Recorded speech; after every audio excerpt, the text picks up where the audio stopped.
বিশ্বকাপে এবার মাঠে নামার অপেক্ষায় পর্তুগাল। গ্রুপ কে তে তাদের প্রথম প্রতিপক্ষ ডিআর কঙ্গো, যারা আফ্রিকার সাহসী যোদ্ধা যাদেরকে বলা হয়ে থাকে। একদিকে ক্রিস্টিয়ানো রোনালদোর সম্ভাব্য শেষ বিশ্বকাপ, আর অন্যদিকে ইতিহাস গড়ার অপেক্ষায় ডিআর কঙ্গো। এই লড়াইয়ের শেষ হাসিটা কে হাসবে, চলুন সেটাই আজকে দেখে নেওয়া যাক। প্রথমে বলি পর্তুগালের কথা। বিশ্বকাপ বাছাই পর্বে এবার পর্তুগাল ছিল দুর্দান্ত। মিডফিল্ড, আক্রমণ, ডিফেন্স সব বিভাগে তারা ছিল সম্পূর্ণ ভারসাম্যপূর্ণ। রবার্তো মার্তিনেজের অধীনে দলটি এখন আগের চেয়ে অনেক বেশি আক্রমণাত্মক ফুটবল খেলছে। আর দলের সব থেকে বড় শক্তি বলতে গেলে তাদের midfield. Bruno Fernandes, Bernardo Silva, Vitinha কিংবা নেভেস যে কোনো ম্যাচেরই গতি নিয়ন্ত্রণ করতে পারেন। আর সামনে আছে রাফায়েল লিয়াও এবং কিংবদন্তি ক্রিস্টিয়ানো রোনালদো। সো একদিকে যেমন অভিজ্ঞতা, আর অন্যদিকে নতুন করে ইতিহাস গড়ার স্বপ্ন নিয়ে আছে ডিআর কঙ্গো। সেই জায়গা থেকে এখন দেখার অপেক্ষা যে প্রথম ম্যাচে পর্তুগাল কেমন একাদশ নিয়ে নামে। তাদের সম্ভাব্য একাদশ হতে পারে প্রাচীর প্রহরীর দায়িত্বে দিয়াগো কস্তা, ডিফেন্সে Joao Cancelo, Ruben Dias, Antonio Silva এবং নুনো মেন্ডেস। আর মিডফিল্ডে পাউলিনহা, ভিতিনিয়া, ব্রুনো ফার্নান্দেজ এবং নেভেসকে দেখা যেতে পারে। আর আক্রমণে বার্নার্দো সিলভা, রাফায়েল লিয়াও এবং CR7। হয়তোবা এটাই হতে পারে বিশ্বকাপের প্রথম ম্যাচে সম্ভাব্য একাদশ পর্তুগালের। বিশ্বকাপের বাছাই পর্ব উতরে যাওয়ার পর পর্তুগাল আন্তর্জাতিক প্রীতি ম্যাচগুলোতেও দারুণ করেছে। যদিও তারা মেক্সিকোর বিপক্ষে ড্র ছাড়া বাকি USA কিংবা চিলি কিংবা নাইজেরিয়া সবাইকে হারিয়েছে। সো বলতে গেলে তাদের প্রস্তুতিটাও বেশ দারুণ হয়েছে, কারণ তারা ভালো ভালো দলগুলোর সাথেই খেলেছে। তো সেই জায়গা থেকে পর্তুগাল এই ম্যাচটাতে বেশ খানিকটা এগিয়েই থাকবে। এবার আসি ডিআর কঙ্গোর কথায়। অনেকে হয়তো দলটিকে হালকাভাবেই নিচ্ছেন, কিন্তু এই দলটি আফ্রিকান বাছাই পর্বে দারুণ খেলেছে। প্রায় 54 বছর পর, অর্থাৎ 1974 সালের পর ফের তারা বিশ্বকাপের মঞ্চে এসেছে। তাই প্রথম ম্যাচটা শুধু নিজেদের সম্মানের জন্য নয়, বরং নিজেদের সেই হারানো সময়টাকে হয়তো বা ফিরে পাওয়ার জন্য, কিংবা নিজেদেরকে বিশ্বের কাছে নতুন করে উপস্থাপন করার একটা বড় সুযোগ এখন কঙ্গোর সামনে। তবে প্রতিপক্ষ যখন পর্তুগাল, তাহলে অবশ্যই ডিআর কঙ্গোকে অনেক ভেবেচিন্তে, অনেক শক্তভাবে আসলে এই ম্যাচটাতে মাঠে নামতে হবে। দলটা বিশ্বকাপ বাছাই পর্ব পেরিয়ে যাওয়ার পর তারা আন্তর্জাতিক প্রীতি ম্যাচগুলোতেও মোটামুটি ভালোই খেলেছে। সেই জায়গাতে বারমুডাকে তারা হারিয়েছে, জামাইকাকে হারিয়েছে, তবে ডেনমার্কের মতো শক্তিশালী দলের বিপক্ষে তারা করেছে ড্র। আর এরপর সবশেষ চিলির বিপক্ষে 2-1 গোলে হেরেছে। তো তাদের প্রস্তুতিটাও আসলে বলতে হবে যে মোটেও খারাপ হয়নি, বরং ভালোই হয়েছে। কারণ পর্তুগালের বিপক্ষে মাঠে নামার আগে এমন দলগুলোর সাথে পারফরমেন্স করাটা বা এমন দলগুলোর সাথে খেলে নিজেদেরকে আসলে যাচাই করাটা অনেক বেশি দরকার ছিল, এবং সেই জায়গাতে হয়তো তারা বেশ ভালোই করেছে।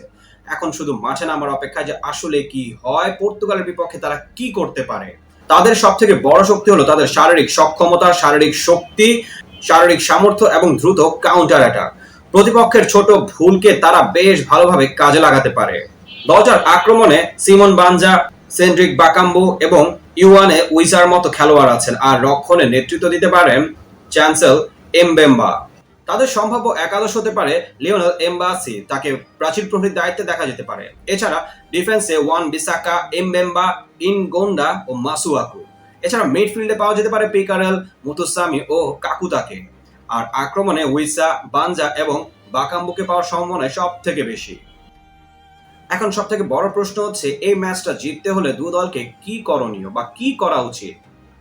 প্রথমে আসি, এই ম্যাচটায় পর্তুগাল অনেক বেশি এগিয়ে, কারণ তারা বিশ্বকাপের একটা অভিজ্ঞ দল এবং তাদের দলটাও অভিজ্ঞতা এবং তারুণ্যের মিশেলে গড়া এমন একটা দল যারা বর্তমানে বিশ্বকাপ জয়ের অন্যতম দাবিদার।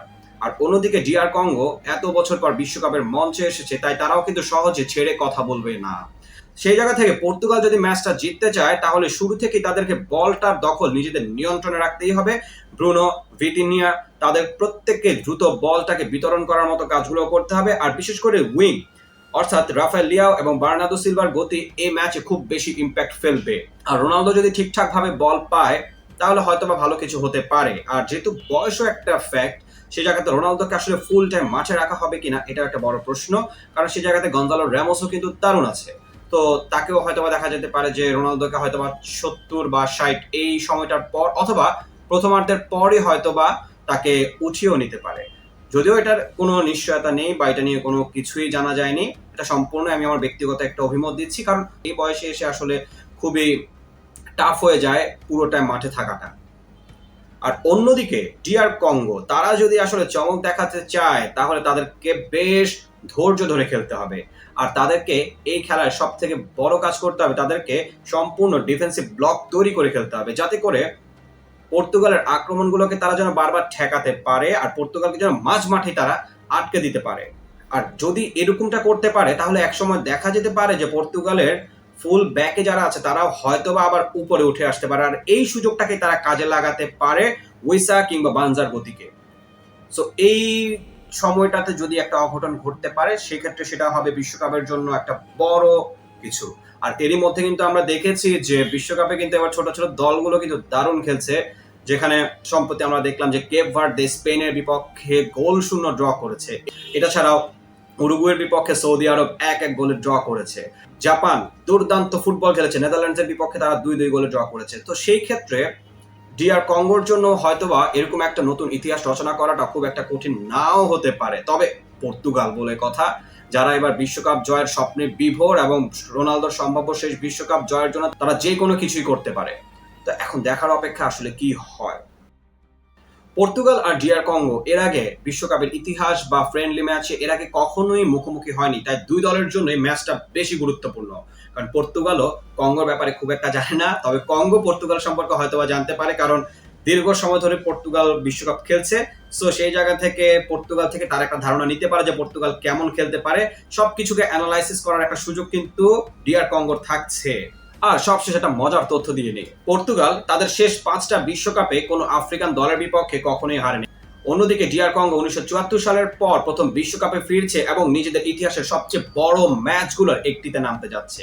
তাই হিউস্টনের এই লড়াইটা শুধু 3 পয়েন্টের জন্য নয়, লড়াইটা হতে যাচ্ছে বিশ্বকাপ এবং সর্বোপরি সবকিছু মিলিয়ে পর্তুগাল ও ডিআর কঙ্গোর একেবারে প্রথম একটা অধ্যায়, এবং সে অধ্যায়ের সমাপ্তিটা কি ঘটবে অবশ্যই সেটা আমাকে কমেন্টে জানাবে। বিশ্বকাপের এমন গুরুত্বপূর্ণ আরো বিশ্লেষণ এছাড়াও ম্যাচের প্রিভিউ পেতে বিয়ন্ড অন সাইড চ্যানেলটিকে সাবস্ক্রাইব করতে ভুলবেন না। ধন্যবাদ সবাইকে।